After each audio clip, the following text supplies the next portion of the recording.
कैसे हो मेरे वाले दोस्तों, मैं हूं आपका होस्ट शेफ धीरज। आज इस वीडियो में हम लोग टॉपिक लेने वाले हैं क्लाउड किचन के लेआउट।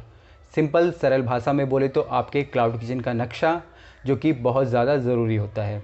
अब आप 3D में भी नक्शा बनवा सकते हैं। आप बनने से पहले देख सकते हैं कि आपका क्लाउड किचन या फिर आपके रेस्टोरेंट का किचन कैसा बनेगा, जिस प्रकार से आप अपने घर के नक्शे को ड्रॉ करते हैं। इस वीडियो में मैं आपको एग्जैक्ट चीज़ें तो नहीं बता सकता, पर मैं आपको कई सारे इंपॉर्टेंट पॉइंट्स बता दूंगा, जिससे कि आप लोग ध्यान रख के अपने जो किचन का लेआउट खुद ही तैयार कर सकते हैं बिना किसी सहायता के। आपका एरिया कुछ भी हो सकता है, 10 बाई 10 भी हो सकता है, 10 बाई 15 भी हो सकता है, 8 बाई 10 भी हो सकता है या कुछ भी।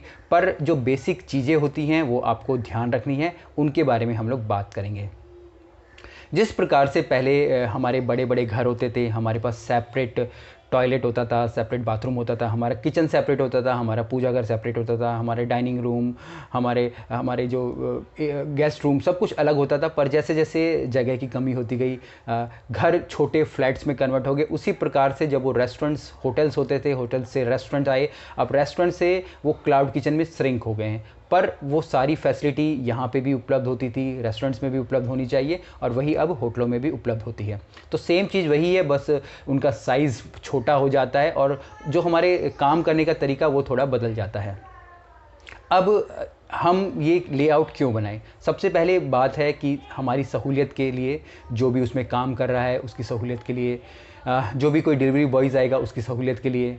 और ये आप बोल दीजिए कि आपको ये ज़रूरी भी है, क्योंकि जो गवर्नमेंट की गाइडलाइंस है उनका भी आपको पालन करना पड़ता है। जैसे कि हम लोग घर का उदाहरण लेते हैं, हम घर को इस तरीके से डिज़ाइन करते हैं कि किसी को भी दिक्कत ना हो, कोई गेस्ट आ रहा है उसे भी दिक्कत ना हो, हमें सामान खरीदने जाना है उसे भी दिक्कत ना हो। तो अब क्या क्या बातों का ध्यान रखना है उनके बारे में हम लोग बात करते हैं। सबसे पहले आपको अपने जो वाटर, इलेक्ट्रिसिटी और सैनिटेशन, इन तीनों चीज़ों के बारे में सोचना होगा। पानी आपका प्रचुर मात्रा में होना चाहिए। आप सब्स्टिट्यूशन के तौर पे टंकियाँ रख सकते हैं। बिजली आपकी अच्छे से आनी चाहिए, नहीं तो आप जनरेटर लगा सकते हैं। तीसरा, आपका सैनिटेशन, जो निकास है आपकी नालियों का, या जो कचरा जाएगा नालियों के थ्रू या गार्बेज के थ्रू, वहाँ वो कहाँ सैनिटाइज होगा, वो सारी चीज़ें आपको सोचनी पड़ेंगी। दूसरा, जैसे कि मैंने बोला, बिजली के से मेरा मतलब ये भी था कि बिजली के बोर्ड्स आपको कहाँ लगवाने हैं। ये नहीं कि आप बिजली के बोर्ड पोर्ट वॉश में लगवा दीजिए, जहाँ पे बर्तन धुलते हैं, वो भी नीचे की तरफ, जहाँ पे कि करंट लगने का खतरा हो सकता है। या फिर आप अपने पोर्ट वॉश के अंदर पानी के कनेक्शन नहीं लगा देते, पानी के कनेक्शन आप किसी और एरिया में लगा देते हैं। तो ये सारी चीज़ें, जो बेसिक चीज़ें, आपको ध्यान में रखना पड़ेगा, क्योंकि अधिकतर लोग यही गलती करते हैं, वो कनेक्शंस गलत जगह लगा देते हैं। पानी के जो टूटियाँ बोल दीजिए या नल बोल दीजिए, वो गलत जगह लगा देते हैं। उनके फ्रिजेस कहीं और होते हैं, उनके स्विचेस कहीं और होते हैं। फिर वो एक अलग से एडिशनल लाइन लेके अलग से बोर्ड लगा देते हैं, या फिर ज़मीन से आपके तार गुजर रहे होते हैं, जो कि बहुत ही ज़्यादा डेंजरस है और काम करने में आप लोगों को ही तकलीफ़ होती है। और इवन आपके बिजली का बिल और पानी का बिल भी बढ़ता है जब आप लोगों को तकलीफ़ होती है दूसरी जगह से लाने के लिए।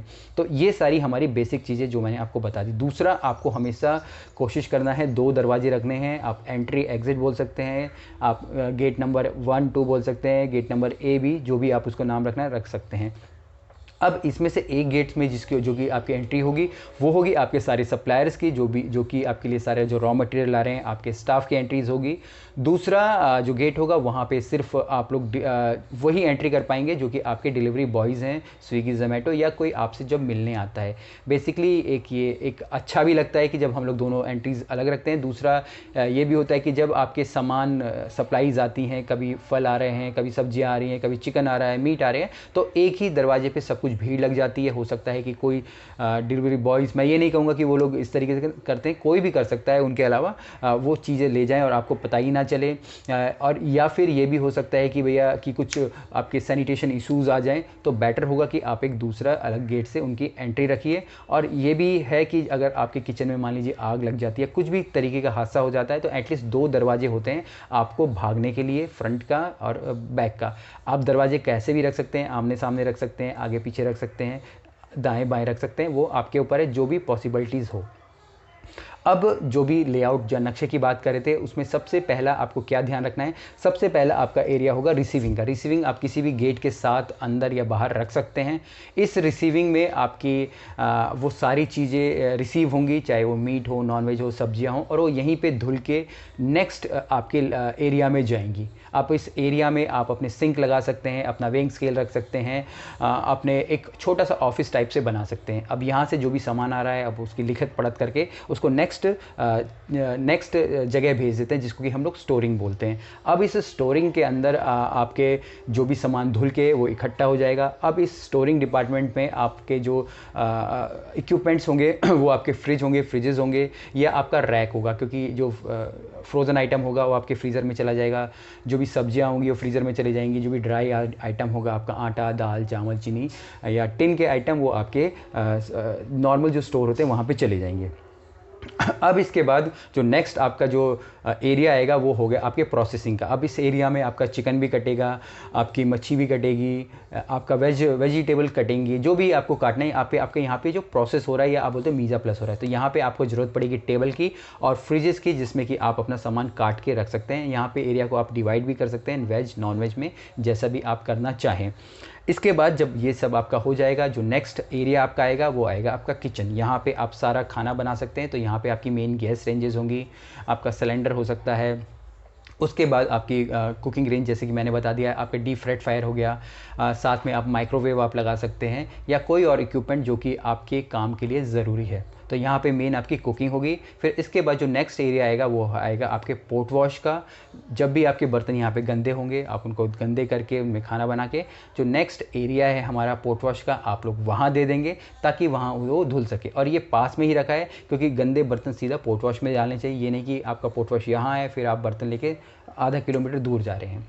और जो यहाँ खाना बन जाएगा उसके साथ आपका एक काउंटर लगा होगा, टेबल लगी होगी आपकी पैकेजिंग मटेरियल के साथ, जहाँ पे आपका काउंटर बॉय या मैनेजर बैठा होगा, वो खाने को पैक करेगा और जो खिड़की दरवाज़ा जो भी कुछ होगा वहाँ से वो दे देगा स्विगी या जोमेटो के बॉय को, डिलीवरी बॉय को, जो भी लेने आएगा। तो आपको जो मैंने ये सारे स्टेप्स आपको बताए तो आप इनको उस हिसाब से अरेंज कर सकते हैं। अब जैसे कि मान लीजिए 10 बाई 10 का कमरा है तो एक गेट से आपने शुरू करा आपका रिसीविंग का, उसके बाद वहाँ आपने रैक्स लगा दिए, फ्रिज लगा दिए जिसमें कि आपकी स्टोरेज हो जाएगी। फिर आपने टेबल्स लगा दिए और एक और फ्रिज लगा दिया जिसमें कि आपकी मीज़ा प्लस हो रहा है। उसके बाद आप जो एरिया आ जाएगा आपका, उस एरिया में आपकी कुकिंग की रेंजेस हो जाएगी, डीप फ्राइड फायर हो जाएगा, माइक्रोवेव ओवन हो जाएगा और एक छोटा फ्रिज होगा। वहाँ भी आप सारी अपनी कुकिंग करेंगे। और उसके बाद जो आपका एरिया होगा पोट वॉश, जहाँ पे आपके बर्तन धुलेंगे और धुलने के बाद आप बर्तनों को वहीं रखेंगे क्योंकि वो बहुत पास है किचन के, वहीं से वो लोग बर्तन लेंगे, धोएंगे और अपना काम करेंगे। इसके बाद जो बर्तन होंगे वापस वहीं चले जाते हैं अगर गंदे हैं, और जो खाना बन के आपके मैनेजर के साथ सामने आ जाता है वो उसे पैक करता है या कोई और आपने रखा वो पैक करने के लिए वो पैक करता है।